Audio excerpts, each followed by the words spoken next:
ইব্রাহিম চলো বড়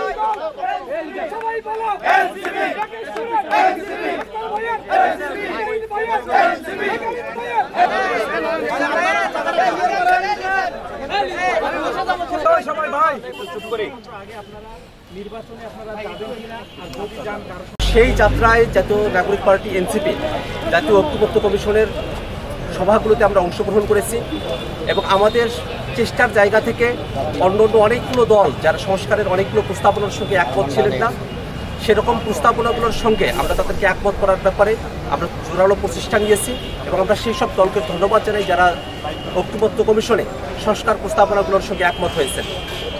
সংস্কার প্রস্তাবনাগুলোর বিষয়ে একমত হওয়ার পরে সবথেকে গুরুত্বপূর্ণ যে বিষয়টি ছিল যে বিষয়গুলোকে কীভাবে বাস্তবায়ন করা হবে।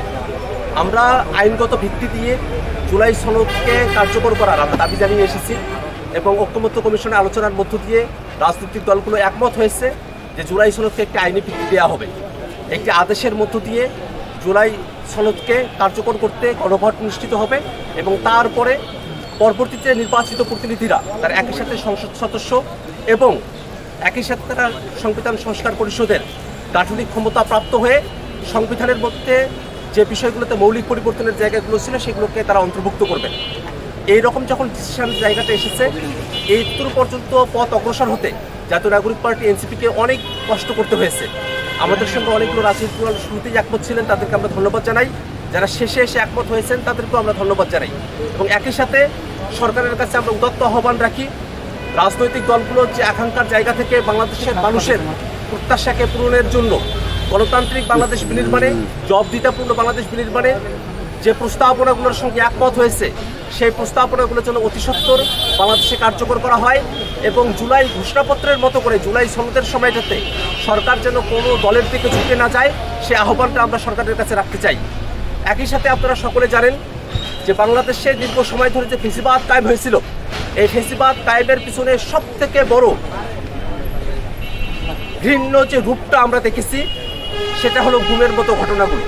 বাংলাদেশের ফেসিবাদ বিরোধী রাজনৈতিক দলগুলোর সদস্যরা এবং সাধারণ মানুষকে যারা বিভিন্ন বিষয়ে সরকারের সমালোচনা করতেন তাদেরকে গুম করা হতো, খুন করা হতো, আয়না ঘরে নিয়ে গিয়ে তাদেরকে নির্যাতন করা হতো, বছরের পর বছর পরিবার থেকে বিচ্ছিন্ন করে কোনোরূপ খবরাখবর ছাড়াই তাদেরকে মৃত্যুর দিকে ধাবিত করা হয়েছিল। এই গুম এবং খুনের সঙ্গে যারা জড়িত ছিলেন তারা বাংলাদেশের মানুষের পক্ষে কাজ করেন নাই। তারা একটা দল, বিশেষত আওয়ামী লীগ, যারা বাংলাদেশের মানুষের গণতান্ত্রিক অধিকারকে হরণ করেছে, সেই আওয়ামী লীগের উদ্দেশ্যকে সফল করতে তারা কাজ করেছেন। এই গুম এবং খুনের সাথে বাংলাদেশের সেনাবাহিনীর এবং ডিজিএফআই এর সহ র্যাব অন্যান্য প্রতিষ্ঠানের অনেক সিনিয়র কর্মকর্তারা তারা যুক্ত ছিলেন। আন্তর্জাতিক অপরাধ ট্রাইব্যুনাল তাদের অনেকের বিরুদ্ধে গ্রেপ্তারি পরোয়ানা জারি করেছে। আমরা জাতীয় নাগরিক পার্টি এনসিপির পক্ষ থেকে যেসব জেনারেলরা, যেসব ডিজিএফআই এর কর্মকর্তারা, র্যাবের কর্মকর্তারা, সেনাবাহিনীর কর্মকর্তারা বাংলাদেশের মানুষকে গুম করেছে, খুন করেছে, আয়না করে বন্দি করেছে, তাদেরকে অতি সত্বর গ্রেফতার করে বিচারের আওতায় নিয়ে আসবার আমরা দাবি জানাই। একই সাথে আমরা এই কথাটা বলি যে বাংলাদেশের স্বাধীনতা সার্বভৌমত্বকে রক্ষার জন্য, বাংলাদেশের জাতীয় নিরাপত্তাকে রক্ষার জন্য বাংলাদেশের সেনাবাহিনী যে প্রতিষ্ঠান, সেই প্রতিষ্ঠানটি বাংলাদেশের অংশ, বাংলাদেশের জনগণের অংশ। এই প্রতিষ্ঠানকে যারা কালিমালানোর চেষ্টা করেছে, এই প্রতিষ্ঠানের মধ্যে থেকে যারা হাসিনার হুকুমকে তামিল করে গুম করেছে, খুন করেছে, তারা দেশের শত্রু, তারা বাংলাদেশের মানুষের শত্রু, তাদের সঙ্গে কোনো আপোষের জায়গা নেই। কিন্তু বাহিনী হিসাবে সেনাবাহিনীর অনেক সদস্যরাই, জুনিয়র অফিসাররা, তারা জুলাই অভ্যুত্থানের সময়টাতে ছাত্র জনতার পক্ষে অবস্থান নিয়েছিলেন। আমরা তাদেরকে সাধুবাদ জানাই। আমরা মনে করি সেনাবাহিনীর মধ্যে, পুলিশ বাহিনীর মধ্যে, র্যাবের মধ্যে, বিজিবির মধ্য থেকে যারা বাংলাদেশের বিপক্ষে অবস্থান নিয়েছে তাদেরকে বিচারের আওতায় নিয়ে আসতে হবে। বাংলাদেশের আইন শৃঙ্খলা সহ সকল বাহিনীগুলোকে বাংলাদেশের জনগণের পক্ষে ঢেলে সাজাতে হবে। আমরা আর দলীয়করণকৃত কোনো বাহিনী দেখতে চাই না, আমরা বাংলাদেশের পক্ষের বাহিনীগুলোকে আমরা দেখতে চাই। এবং আমরা এই কথা খুব স্পষ্ট করে বলি, যদি এই বাহিনীর কর্মকর্তারা যারা জনগণের বিপক্ষে অবস্থান নিয়েছেন, তারা যদি হাসিনার সুনজর পাওয়ার জন্য এই গুম খুনের কাজে অংশগ্রহণ না করতেন, তাহলে হাসিনা বাংলাদেশে ফেসিবাদ কায়েম করার সুযোগ পেত না। এই জেনারেলরা যারা গুম করেছে, খুন করেছে, তারা শুধু একটা পরিবারকে ধ্বংস করে সে বিষয়টা এমন নয়, তারা গোটা বাংলাদেশের গণতন্ত্রকে তারা ধ্বংস করেছে। তারা সেনাবাহিনীর মর্যাদাকে ক্ষুণ্ণ করেছে, তারা পুলিশ বাহিনীর মর্যাদাকে ক্ষুণ্ণ করেছে, তারা র্যাবের মর্যাদাকে ক্ষুণ্ণ করেছে। অতএব বাংলাদেশ সেনাবাহিনী, বাংলাদেশের র্যাব, বাংলাদেশের পুলিশ বাহিনী, বাংলাদেশের আইন শৃঙ্খলা এবং গোয়েন্দা বাহিনীগুলোকে জনগণের প্রতিষ্ঠান হিসেবে গড়ে তুলতে হলে যারা অপরাধী আছে তাদেরকে বিচারের আওতায় নিয়ে আসতে হবে। যারা বাংলাদেশের পক্ষের জেনারেল আছেন, অফিসার আছেন, তাদেরকেই বাংলাদেশ সেনাবাহিনী সহ অন্যান্য যে আইন শৃঙ্খলা প্রতিষ্ঠানগুলো রয়েছে সেই জায়গাগুলোকে তাদেরকেই দায়িত্বে অধিষ্ঠিত করতে হবে। বন্ধুরা আমার, বাংলাদেশের মানুষেরা দীর্ঘ সময় ধরে তাদের ভোটাধিকারের জন্য তারা সংগ্রাম করেছে। 14, 18 এবং 24-এর নির্বাচনের মধ্য দিয়ে বাংলাদেশের মানুষের ভোটাধিকারকে হরণ করা হয়েছে। দামি নির্বাচন, রাতের ভোটে নির্বাচন, একপাক্ষিক নির্বাচন আয়োজন করে, সাজানো পাতানো নির্বাচন করে বাংলাদেশের মানুষের ভোটাধিকারকে নষ্ট করা হয়েছে। বাংলাদেশের মানুষের কাছে সুযোগ এসেছে একটি অংশগ্রহণমূলক, একটি ফেয়ার একটা ইলেকশনের মধ্য দিয়ে বাংলাদেশের যে শাসন ক্ষমতা আছে সেটাকে পরিচালনা করবার। অন্তর্বর্তীকালীন সরকার সামনে নির্বাচনের যে সময়সীমা ঘোষণা করেছে, আমরা মনে করি যদি এর মধ্যটাই জুলাই সনদের বিষয়টাকে ফয়সলা করা হয়, যদি বিচারগুলোকে দৃশ্যমান করা সম্ভবপর হয়, একই সাথে আইন শৃঙ্খলা পরিস্থিতির উন্নতি করে মাঠ প্রশাসনকে নিরপেক্ষ করে লেভেল প্লেইং ফিল্ড ইনশিওর করা সম্ভব হয়, তাহলে বাংলাদেশে একটা অংশগ্রহণমূলক একটা ফেয়ার নির্বাচন অনুষ্ঠান করা সম্ভব।